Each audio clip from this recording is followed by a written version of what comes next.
Well, good evening, ladies and gentlemen. Welcome to our community chat. And tonight we have the privilege of talking to a dear friend of mine, attorney Markus May. And as we had discussed in the past, we'll be talking about the process of getting our own business started. And Marcus is going to tell us all about what to do to get our business starting, or whether or not we should even get a business going. But before that, let's talk about Marcus. Let's have him tell us something about himself. Marcus, who are you? I'm Markus May. I'm a business attorney. Primarily, I help people buying and selling of businesses. But in conjunction with that, sometimes that involves starting companies for people that are, operating businesses or buying businesses and things of that nature. So, initial entity formation is always an issue in when you're representing a buyer of a Mm. business, for instance. Is the process to start a business really difficult, or is it pretty easy? Oh, it's really easy. In fact, I will generally coach clients through it and they just do it themselves online. Many clients can do it online, um, but there are some things you want to watch out for, depending on the type of entity and what you're doing. Too many people, they just go online into Secretary of State's office, create an entity, and then later down the road, they're going to sell their business and somebody's doing due diligence into the company and they're like, wait, you never actually issued your stock. If it's a corporation, you never issued your stock. You never had any bylaws. You've never done any corporate minutes. All you did was register with the Secretary of State. And this is, I'm licensed in Illinois, Mm-hmm. but most states in the United States operate this way. I don't know about other countries. I assume other countries have their own ways of creating corporations and things of that Mm-hmm. nature, but it's so easy to do that it's also easy to make mistakes. Okay, so it's often best to have someone coach you through the process then, as Yeah, it's advisable. Yeah, especially if you're going to be a single owner. That's really simple. Once you get into mm, multiple owners, and I think we'll probably talk about that in a little bit, it starts to get really complicated. And mm. it's highly recommended you have someone that knows what they're doing in that sort of situation to walk you through some decisions that need to be made. Okay, so let's start at the beginning though. Why would one start a business, or should one start a business? You should start a business if you're going to make money. If you want to So if I'm getting a salary from somebody, I don't need to start a business then, do I? no, no, you don't. But if you're planning to make a ton of money with some great idea that you have, and it's interesting, almost nobody starts out thinking they're going to make only a little money or lose money. Mhm. Everybody thinks they're going to make money. So then there's different ways you can do it. You can actually just start a business today. You could Mhm. start Everton's cookie stand and bake some cookies and sell cookies. And Mhm. that's called a sole proprietor. And a lot of people are sole proprietors, and there's nothing wrong with it. Uh, the thing is, when you're a sole proprietor, you're going to have personal liability, right? Mm. Mhm. Now, most people, they want to create an entity in order to get limited liability. And by that, I mean that the entity is responsible for the debts of the entity and not the individual. So if you buy stock in Microsoft, Mhm. you put $100 in, you get a share of stock in Microsoft. Do you think you're ever going to get sued? No. And the reason why is because Microsoft is a corporation, and the law says the corporation is responsible for its own debts. And so if Okay. Microsoft goes out and does something terrible and ends up going bankrupt, how much are you going to lose? Only the $100. That so You that's don't the limit of the liability. It was your is the amount that you invested. is your investment. You could lose your investment.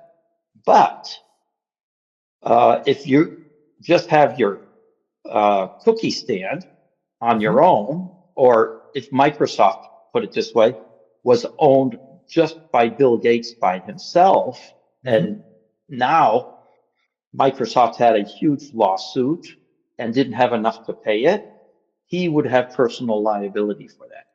He Hmm. doesn't like that idea, so he creates what we call as a limited liability entity. And in the United States, there's two primary choices these days. In the past, there used to be limited partnerships and some other entities that were being used.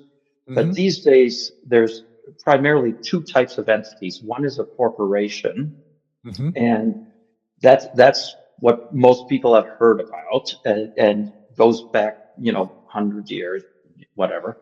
And then there's a newer entity that started in the 1990s called the Limited Liability Company. Okay. And that's a creation by state laws, just like corporations are. And there's difference between the two of them.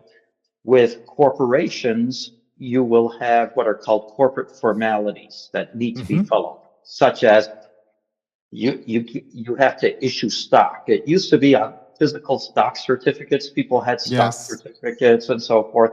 Nowadays, a lot of times it's uncertificated stock, meaning it's kept on a computer file at the At the office, and office. Hmm. yeah, and they keep track of who owns what as far as the stock's concerned. You also need to have bylaws, which are like the constitution for the company, that say this is how it's run. We're going to have a board of directors of one director, two, three directors, whatever. And those directors are responsible for running the company. And then the directors elect the officers. The officers Okay. are typically, you've heard of them, like president, vice president, Hmm. secretary, treasurer. And the Okay. bylaws indicate what each of those people do. But in that case, you still have to register the entity with the state if you're doing a corporation, right? Correct.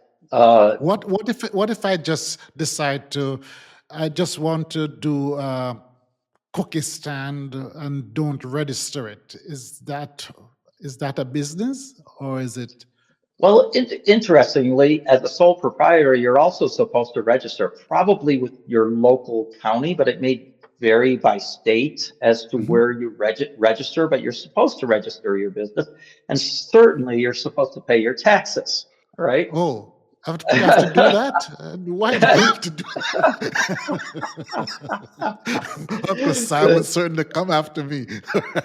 Right. So, so if I just do a DBA, I should qualify this, doing business as Everton Mhm. Walters, doing business as Tom Jones Everton's, shop or whatever, cookie sure, stand, you know, yeah, that is fine too, right? But I have to sure, register the DBA with the county or with the city. correct. Hmm. Okay. Correct. Okay, so we have the DBAs, which is the lowest hanging fruit. You have Or the or or or corporation. or sole proprietor, right? Because Oh, so that's you the you same could as just the sole proprietor, right? sole proprietor is just somebody doing business on their own. A Mhm. DBA is just if you use a name other than your own. But Okay. I could be an attorney, Marcus May, and in fact there are quite a few attorneys, just Marcus May attorney, Jim Smith Okay. attorney.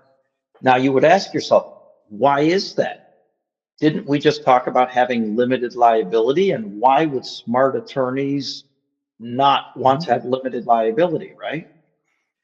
The answer is if you're in business and you do something wrong, you're always liable for your own actions. Okay. Mm. Mhm. So if I'm just Marcus May attorney, I'm liable for my own actions. Creating an LLC or a corporation doesn't do Doesn't anything absolve about you. that. If I create a limited liability company or a corporation, doesn't absolve me of my own liability. Now, Everton works for me, and I send Everton to the Office Depot store to pick up some paper. He's on company business. Everton, the way he drives, goes right through the stop sign, right? Yes, And I do that all the time. and, and he T-bones Michael Jordan, Mhm. famous basketball player. So what happens? Michael Jordan's estate sues Everton Walters because he's the one that ran the stop sign. Mhm. Everton Walters will be liable. But then they say, wait, Everton was on company business. Because Okay. he was acting as an agent for the company is now liable. Okay. So now, if I hire you as a sole proprietor and you go to the store and you T-bone Michael Jordan, I personally hired you. I'm personally liable for all your wrongdoing, negligence, Mhm. whether it's Mhm. intentional, bad, whatever. I'm responsible for that. I don't like that. So I create a limited liability entity. Mhm. These days, I really prefer the limited liability companies for 99% of the time. Um, but I create an LLC, and then Everton runs the stop sign. I wasn't at fault because I didn't know Everton was going to run the stop sign. I didn't tell Everton to run the stop sign. And so now I'm not responsible for it. Michael Jordan's estate sues. I put the company into bankruptcy and I can start another company, keeping my house and my bank accounts. But that company that you had held, the LLC, would be then responsible to Michael Jordan. Sure, Not but okay. it probably wouldn't have enough insurance to cover that kind of a liability. Okay. Yeah, say you have a $1 million general liability or errors and omissions insurance policy. Mhm. That's not going to cover a catastrophic loss, right? Okay. Uh, So the primary reason then why you would start an entity is to protect your assets, protect your that portfolio. that's the primary reason. Um, Now you may say, "Hey, how come you did it, Marcus?" Because I did create an LLC. Before I was a corporation, a form of corporation called an S corp for taxation purposes. Um, and I wanted to do it for a couple reasons. One, I just think it's sometimes a little bit more professional, right? Hmm. And so people would respect me maybe more if I have an LLC as opposed to just Marcus May, business attorney. And then the other thought is um, I wanted to use separate tax ID number from my social security number, which Okay. I think you can get that a tax ID number separately, but I'm not 100% positive because I haven't represented a lot of sole proprietors in that area. But I know you can get EINs for different types of situations. I think that once you are registered as an LLC, you can get an EIN number for banking purposes or whatever else you want to do. But I don't think you Right. can get it an EIN number for just a DBA. You'll have That to could be. be. You can probably, guys, check that out. Talk to an attorney about that. Oh, by the way, let me just say this Or, again. or just check out the IRS website. That's perfect. But Yeah. we are not giving legal advice here, guys. We're just having a discussion about the concepts of starting a business. If you need to get specific legal recommendations, please consult your attorney or consult the relevant state authorities, and they will provide you the information that you need for your specific case. Now, know that you have started a business because you want to protect your assets, especially if you start employing people, because that's a big deal once you start employing people. So if you have anybody employed to you, you better do a business, right? Or Right. register a business. Otherwise, you could be in trouble. But once you have your business and have your own tax ID numbers or whatever, what's the difference between an S corp and a C corp? Is there any such? I've heard these terms bandied about, Sure. but what do they mean? How do they affect the LLC? Well, they don't affect an LLC. Okay. Those are both corporations. Hmm. So you create a corporation by filing articles of incorporation or certificate of incorporation, depending on the state you're in, they call it different things. That starts the company. You indicate how many shares of stock are authorized, how many shares are going to be issued, uh, maybe your board members, officers, depends on different states, on different filing requirements and things of that nature. And you create some bylaws. But what you're talking about is taxation. Okay. Okay, that's a And different ball game. right. And so a C corp is the old traditional corporation. Okay. So you have a corporation, it makes money, right? Microsoft makes money, and it of course gets taxed on that money. And so say Microsoft makes $100, gets taxed on that money, and say it has $70 left over of profit, and say it wants to give a dividend of the $70 to its shareholders. Those shareholders will then have to pay tax on that $70. So say that's another 30, $30. 30%, Uh-huh. just say. So now that's $21. That's 500 or 51 percent of the money Going to that went out taxes. in taxes, because a corporation paid some, and then The individual the have to pay some individuals did. And the corporate tax rates changed over from person time to person. and Yes. things of that nature. So, you know, anything we're talking about today, like you said, this doesn't establish an attorney-client relationship, and laws change all the time and tax rates Yep. change. And I don't even know what they are today, Well, not now. or things, because, because the accountants know. So I generally rely on them, and we have, various types of taxes. So the main point about that is there's that double taxation. So Congress in the United States decided that they were going to give smaller businesses an opportunity to have a single layer of taxation.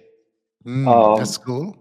Okay, and let me take a step back, history lesson wise, is if you weren't a corporation, people were setting up general partnerships that had limit.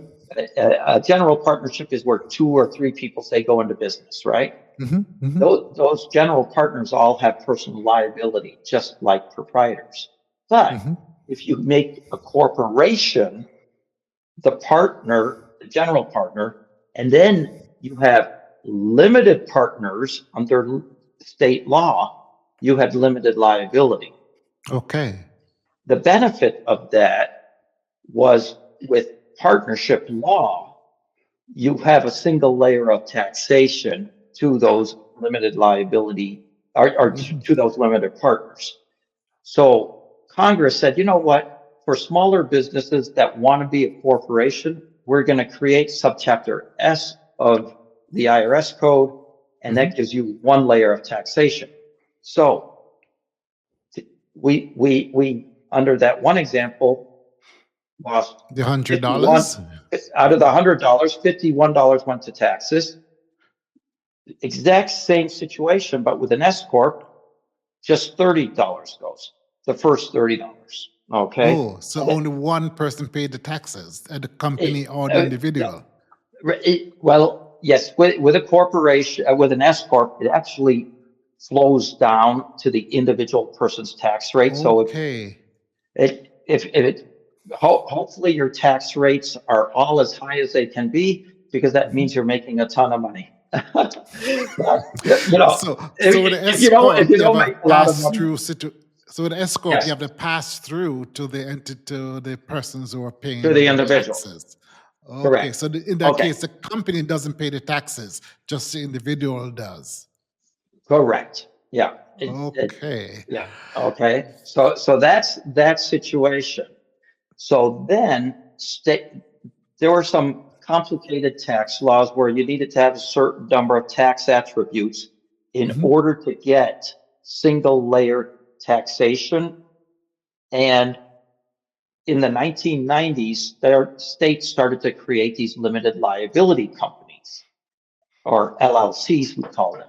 And the LLCs were designed so they could meet this test by the IRS. The IRS loosened that up later, and I think by 1998 or so, we had some rulings and so forth, and pretty much all the states started to establish limited liability companies. Hmm. So you Hmm. may say, why would you want an LLC instead of an S corp, for instance? Oh, and by the way, S corps can only be owned by people in the United States. So if you have a Okay. foreign investor that blows your S election, it becomes a C corp. Oh, So that's interesting to note. So if you're listing overseas, you have to be a US person living in the US in order to set up an S corp. That's interesting. right, but many foreign people want a C corp anyway, Mhm. because they don't want to be taxed in the U.S. They just want to have the dividends, coming to them overseas, kind of a thing. Okay. Um, Okay. and that starts to get complicated, and I might be wrong on that, but I'm okay. Um, Okay. So so having let established your S corp, you have to do annual reports, don't you? Don't you have to do annual reports for your Sure. LLC or corporation or whatever? Well, yes, in addition to whatever your tax filings are and things of that nature, you do Hmm. need to register with the state every year. And mind you, if you are doing business in more than one state, you Mm. should be registered in each state. And I Okay, so find, if I'm in uh, Illinois and do an install in Georgia, I need to register in Georgia as well as a foreign LLC. Isn't it the term they correct. use? Why they use Yeah, foreign? What is because it's because not in the it's state? a foreign state. Yes, it's Okay, it's that's it's a weird it's word of the it, word foreign. it's domestic means within this state. A Mhm. foreign entity would be outside the state. It's just the So way I it can started. have my company register in Illinois as a local domicile company, but if Yeah, I do a job in California, then I have to register in California as a foreign LLC, and that's just a simple registration, right? I have not changed registration address right. at all. You haven't changed your domiciled state, right? Hmm. That's still Illinois. But you may have heard of companies starting Delaware corporations, right? Yes, yes, I've heard of Yeah. that. Yes. And the reason people start Delaware corporations is because they and you can always re-domicile. For instance, you could start as an Illinois company, and And then then re-domicile somewhere as you're else. getting that, you can re-domicile to Delaware if you think it would be advantageous. But Delaware has a good body of law that a lot of people know, and in particular, a lot of lawyers know. Hmm. And rather than learning a bunch of different states' laws, a lot of attorneys just say you're going to be a Stay one Delaware place. company. But the problem with that, of course, is that you're starting a smaller company. Like for me, I start most of my clients as Illinois companies Hmm. because they're not It's going to easier get to bought manage, yeah. out. Yeah, otherwise you have to pay for two states, right? Mhm. Because you're Because going to you have to have to register register, as a foreign. So therefore, if you register in Delaware, in Illinois, you'll be a foreign right? entity for Delaware. Because That's your office interesting. is here, you have physical presence here, you Hmm. have to register here. Yeah. Okay, that's interesting. Well, And for most small business owners, they don't really want that. And so now the question is why an LLC as opposed to a corporation, right? mhm, Okay. The LLCs, they come out of the idea of partnership law. mhm, So they can choose, by the way, to be taxed if you're an individual as a sole proprietor, or if you have more than one owner as a partnership, which mhm. both have flow through taxation. You can choose to be taxed as an S corp, or you can even choose to be taxed as a C corp. So the Mm. flexibility is really great there because you can switch taxation type entities and still keep all your contracts in place. Your landlord's I lease, heard that if you're going to register as a S corp, you have to pay yourself a salary under the LLC. I that's think I heard them saying something like that recently. Uh, yeah, okay, if you want to get to that, we can get to that. Let me give another plug for the LLCs. Uh-huh. LLCs actually give better liability protection because than corporations because they give you Mhm. charging order protection in the different states. So it's harder to get ownership of an LLC interest than of a corporate. And with the LLC, you don't need to meet all those corporate formalities. So you don't need, by statute with a corporation, you have to have a shareholders meeting where you elect the board of directors, even if Mhm. it's one person electing themselves as a single member of the board. And then you need to have a board meeting that elects the officers, and the board should really be approving every major decision. Mhm. So now there's something called piercing the corporate veil, where if you don't run the company properly, you It's can easy to actually pass. Mhm. you can lose your limited liability protection. Mhm. So you run the stop sign. I have a corporation. I didn't run it correctly. It's easier to You pierce the commingled money corporate and veil. all of that. Mhm. Right. Well, if you commingle money with an LLC or a corporation, either one of those, it's bad, right? Yeah. But with not doing the corporate formalities, that's a situation where all of a sudden somebody's like, I didn't know I was supposed to do that. And now maybe the judge doesn't like you and says, hey, you Too didn't bad. dash exactly. So why take that chance? Why not just be an LLC? LLCs also give you tons of flexibility in operations and what you can put in the operating agreement. Okay, So the with an operating LLC, agreement, do you yeah. need an operating agreement with an LLC as against a corporate? And a corporation, you have to have operating agreement, but You, LLC, you really don't well, need one. no, It's good to have one. in a corporation, you need to have bylaws. Okay, Okay. that's their constitution. In an LLC, that would be called an operating agreement, which tells how Mm. the company is run. Now, to your point, state laws will set forth default rules For the in the bylaws. LLC Act of what's supposed to happen. So sometimes you can get by without an LLC operating agreement, but a lot of times it depends on your bank because a lot of Okay. banks require you to have an operating agreement. In order to And sign so any banking relationships. You agree. I see. I see. right, I right. see. Because they want to see an operating agreement that says, yes, you are the manager, or Hmm. if it's a member managed, and I never do a member managed LLC, but I disagree with some attorneys on that. So if you're the manager of this LLC and the operating agreement says you're the manager and you can enter into banking relationships, the bank feels a lot better than if you just come in and say, I have an here's my LLC. here's Mhm. my articles, let me open a bank account. There may still be some banks out there that do it, but not many. Okay. Now, do you realize that we have been having a fun chat so far? We have been gone quite a while, but we might have to have a part two to this because this is such a very interesting discussion, and we would like to have you back to talk more about this Well, very interesting subject. let's just keep talking, and then you could split it up into something else if you want to. You're funny. Well, there is one other thing that is on my mind.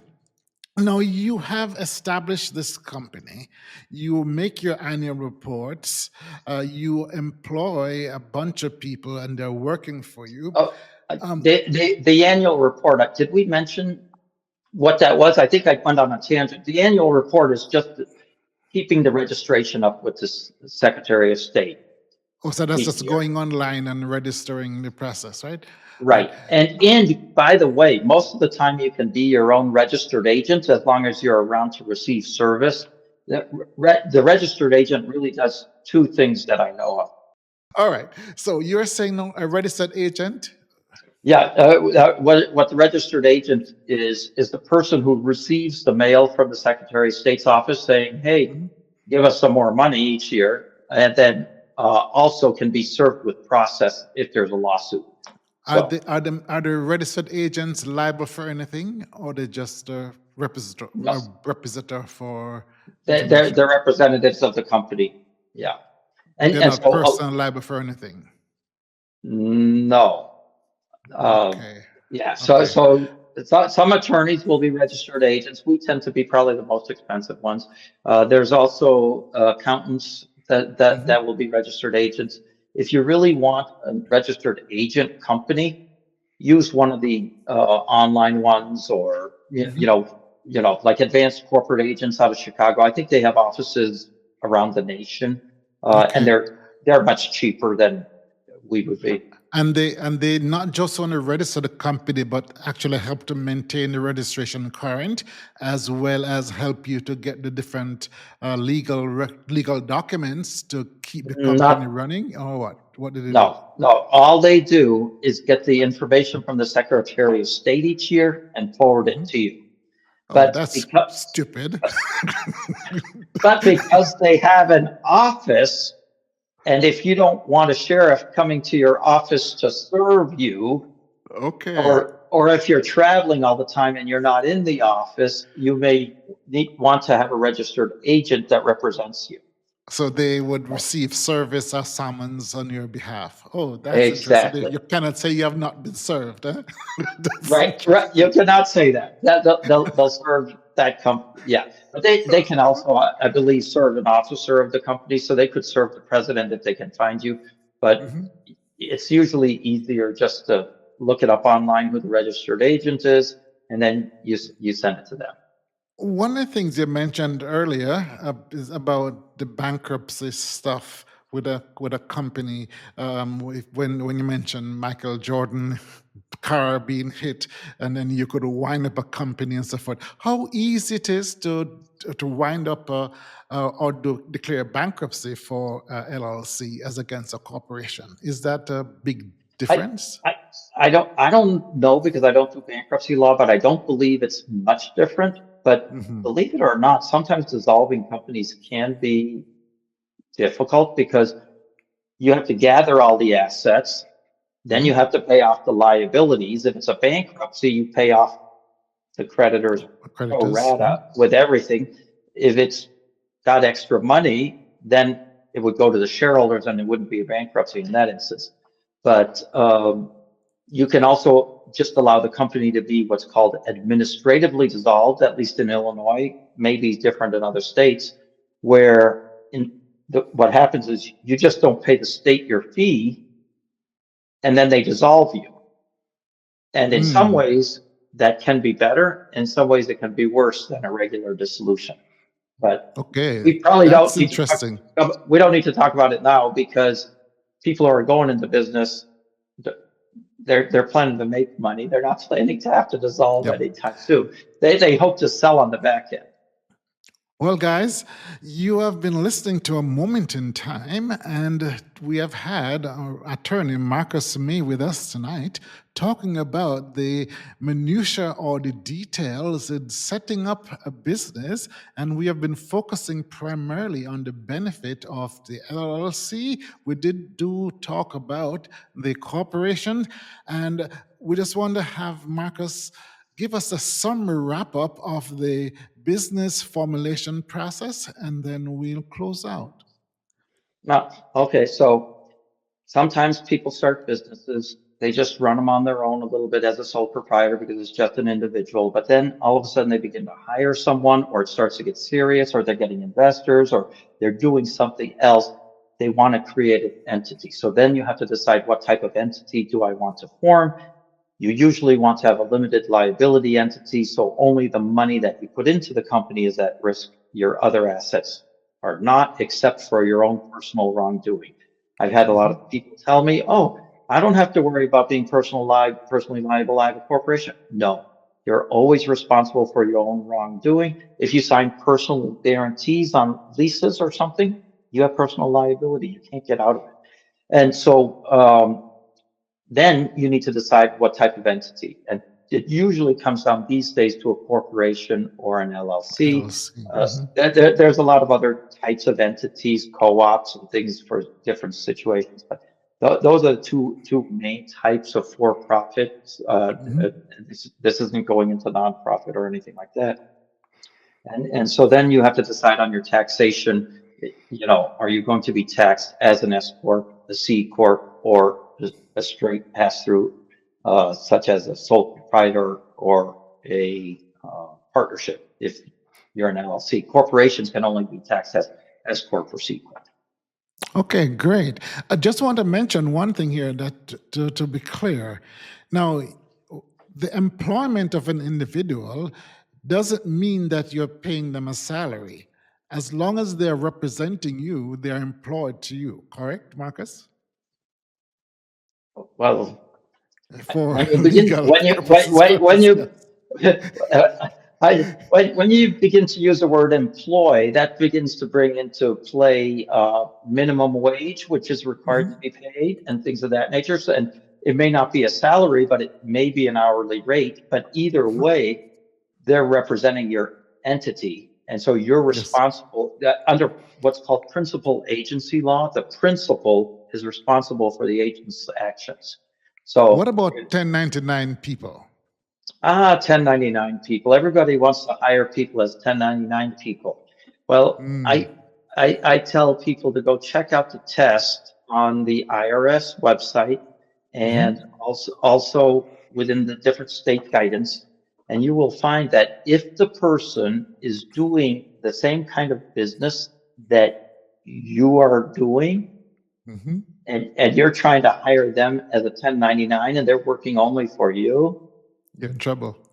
the IRS will come along and they will say, no, that person's an employee. You Mhm. misclassified them. W You didn't, 2. you didn't pay us the Social Security and Medicare taxes on them. Pay them. Sometimes, even if those individuals paid, they will go after companies. Yeah. And um, then you also have to be aware that sometimes the employees will sue Yep. because Yep. in the 1990s or something like that, Microsoft had a ton of software engineers who were 1099s.